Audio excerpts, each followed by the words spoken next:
straight to the crib. Alright, yeah, Welcome back to the YouTube channel, guys. It's Jay Ayyo. So today we're here to talk about the plane that landed in Jamaica, the Blue Airbus 340 to be exact. But before I get into that, welcome to the YouTube channel. If you're new, if you're returning, what we're about turning trendy topics into teachable lessons, as we are about to do today. So let's get right into it.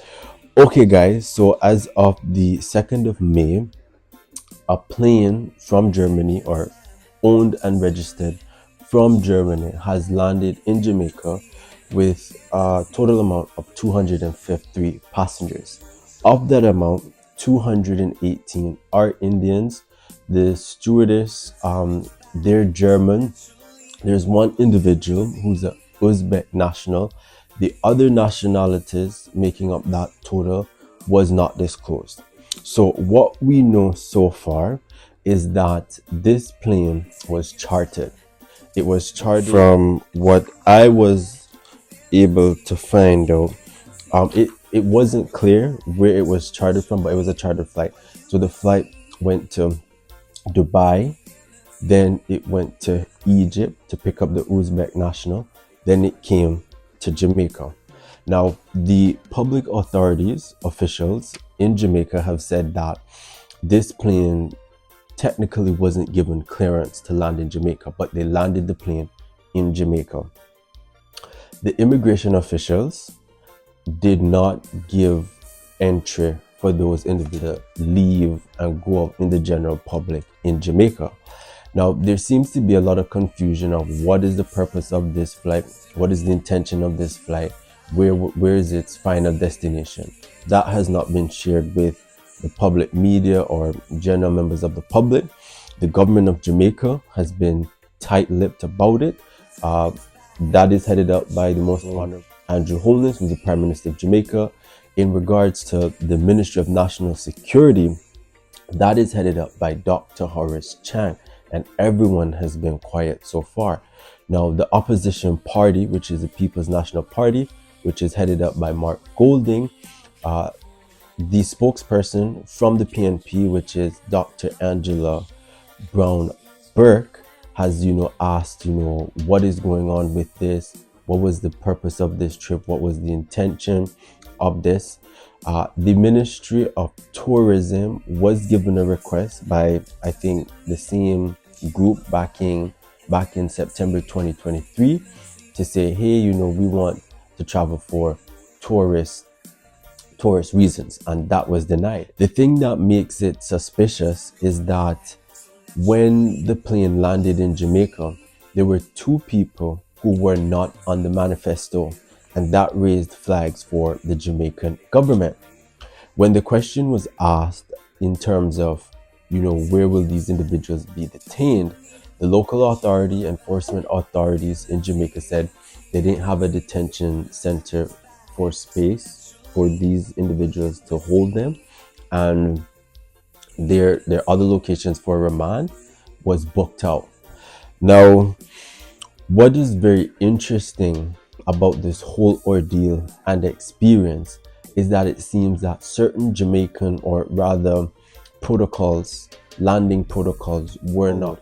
And why these protocols were not followed brings up a lot of questions in terms of the national security of Jamaica.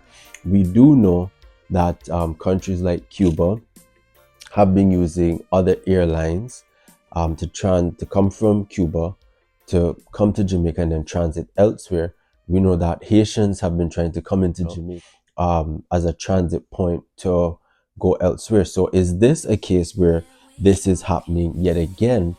But in those two instances, Jamaica was very diligent in sending those individuals back. But when it came to this person, it didn't happen. So getting back to it, the A340 Airbus, which is a Blue Airbus, which is owned by USC company named, well, the owner is Mr. Martin. He was saying, this is causing him a lot of money. But where we should stick a pin is that one of the nationals that were picked up from Egypt, Cairo, is of particular interest to the United States. And so, as such, the Airbus A340 has been grounded in Jamaica. Now, this is something that has sparked a lot of controversy with Jamaicans, both locally and abroad, where, when you're a Jamaican coming to Jamaica, you have to fill out this online form, which is acceptable, right? You have to, when you go to the immigration officer, you have to say where you're staying, even though you're born in Jamaica, right? So it seems as if you're Jamaican, you have to go through a lot more hoops to substantiate your entry to come into Jamaica.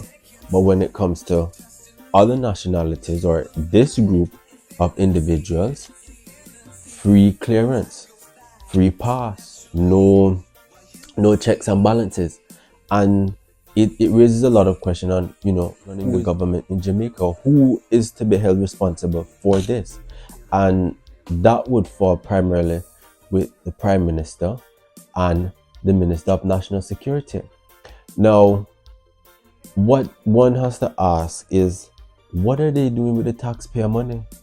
Taxpayer money should have been budgeted to say, okay, we need detention centers, we need to build this. If it's to say, okay, let's bring in the JDF to build a detention center, a temporary detention center, right? Now, to add more to that, so whilst the airport, because there's some gray areas and technicalities that everyone is seeing, which doesn't seem to make much sense. So the Civil Aviation Authority in Jamaica, though in certain instances were not aware of this flight, meaning it wasn't on their agenda, they allowed it to land, right? The individuals on the plane landed legally, right? 218 Indians landed legally. However, there was no flight for those group of Indians staying in Jamaica. That doesn't make sense. It doesn't add up. And then when the question about where's the final port of destination, nobody knows. What even makes it more weird is that the intelligence community with these countries, before you get on a flight to come to the country that you're going to, you have to be authorized. So the question is, was Jamaica's authorities aware of this flight, or is this a flight that just randomly came out of nowhere? Because they were seeing, because now Germany is involved, because the stewardesses are from Germany, and so they're trying to figure out this whole debacle. The United States is saying they have somebody of interest. One person there is of, why didn't they send the plane onto the United States, let the United States people deal with it? The thing is, this looks bad on Jamaica in terms of its national security, and it just, in essence, make it seem as if Jamaica is compromised. Now, when they even allowed the individuals to deboard the plane for humanitarian reasons. But not only that, these groups of people had pre-bookings at this posh hotel. So they allowed them, even though immigration said no, they've legally land, but they're not allowed entry into Jamaica. Why were they then allowed to go to a hotel? Some reports have even said that some have left entirely, and so now the Jamaican officials, I don't know if they have a record of those individuals. They may have a record of those individuals, but then how do you find them? How are you gonna find them if you may know their name, right? But they could have an alias. They could be doing something else. The fact of the matter is, in terms of the lesson to be learned from this whole process, if you fail to plan, you plan to fail. And so this is another strike on the Jamaican Labour Party's inability to do the job properly, because there's a lot of question marks coming up in terms of the governance structure of how things are being run in Jamaica. Like, there's more questions that need to be answered at the end of the day, because it's like, is this a regular airline? Why didn't they go to a normal airline, right? Why isn't enough detention centers built? Not to say that there'd be a great need, or just that there wasn't capacity.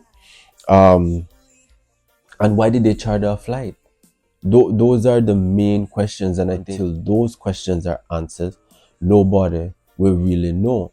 But there are suggestions that this may have greater greater implications behind it. Maybe this was some operation, drug operation, allegedly. That is what some people are saying. But with all the red flags in terms of concerns, they should have told those people, or told the airline, you're not allowed to land here. Because what also is the case, you see, when a airplane lands in a country and it doesn't have the correct manifesto, that airline, right, as I was saying, guys, so when an airplane lands in a country and it doesn't have a correct manifesto, in that you see two people that don't show up on the manifesto, it creates concerns, security concerns, threat concerns. Proper protocols weren't followed. Why the owner of the blue Airbus 340, isn't able to answer those questions, or why he allowed people to get on a plane that aren't on the manifesto, creates a lot of questions at the end of the day. And so now Jamaica, unfortunately, is tied up in this. And in terms of how they get out of this, the Jamaican government, that is up to them, because it makes it look as if anybody can go into Jamaica. Jamaica is compromised, their security isn't high, and all of that.